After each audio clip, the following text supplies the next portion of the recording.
Percy's Predicament, illustrated by John T. Kenny.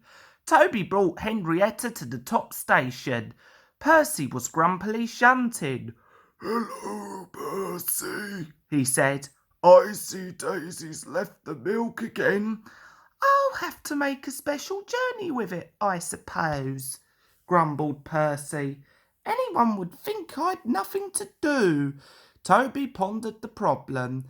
"Tell you what," he said at last, "I'll take the milk. You fetch my trucks." Their drivers and the station master agreed, and both engines set off. They thought it would be a nice change. Percy trundled away to the quarry. He had never been there before.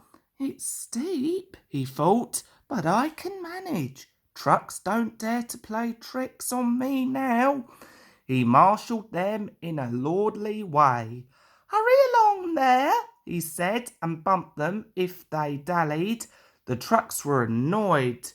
"This is Toby's place," they grumbled. "Percy's got no right to poke his funnel up here and push us around." They whispered and passed the word. "Pay Percy out."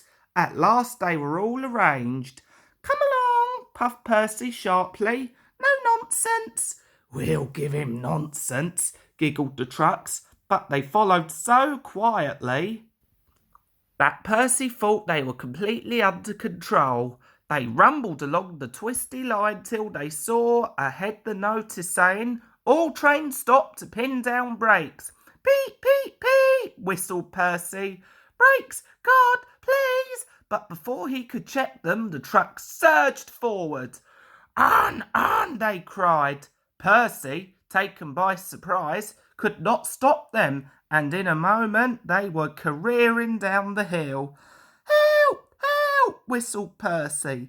The man on duty at the street crossing rushed to warn traffic with his red flag, but was too late to switch Percy to the runaway siding. A slow-moving cockerel lost his tail feathers as Percy thundered across, but Percy couldn't bother with him. He had other things to worry about. Frantically trying to grip the rails, he slid past the engine shed into the yard. "Peep, peep, look out!" he whistled. His driver and fireman jumped clear. Percy shut his eyes and waited for the end. At the end of the yard, there are sheds where workmen shape rough stone brought from the quarry. Then they load it into trucks, which are pulled to another siding out of the way. A train of these stood here when Percy came slithering down.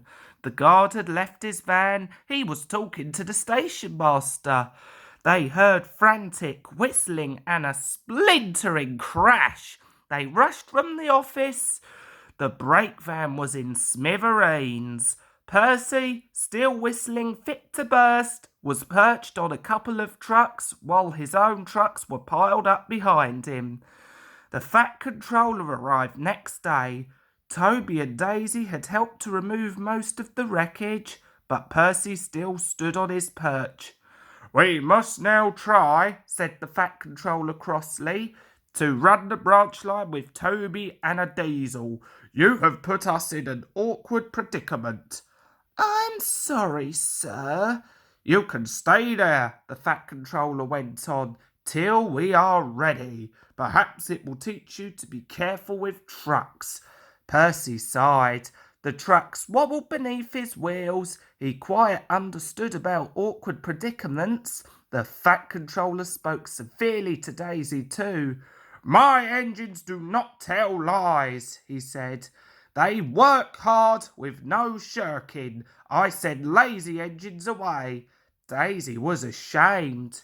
"However," he went on, "Toby says you worked hard yesterday after Percy's accident, so you shall have another chance." "Thank you, sir," said Daisy. "I will work hard, sir. Toby says he'll help me." "Excellent. What Toby doesn't know about branch line problems," the Fat Controller chuckled, "such as moles isn't worth knowing. Our Toby's an experienced engine. Thomas came back next day, and Percy was said to be mended. Annie and Clarabel were delighted to see Thomas again, and he took them for a run at once because they hadn't been out while he was away. Thomas, Toby, and Daisy are now all friends. Daisy often takes the milk for Thomas, and when Toby is busy, she takes Henrietta. Toby has taught Daisy a great deal. She shooed a cow off the line all by herself the other day. That shows you, doesn't it?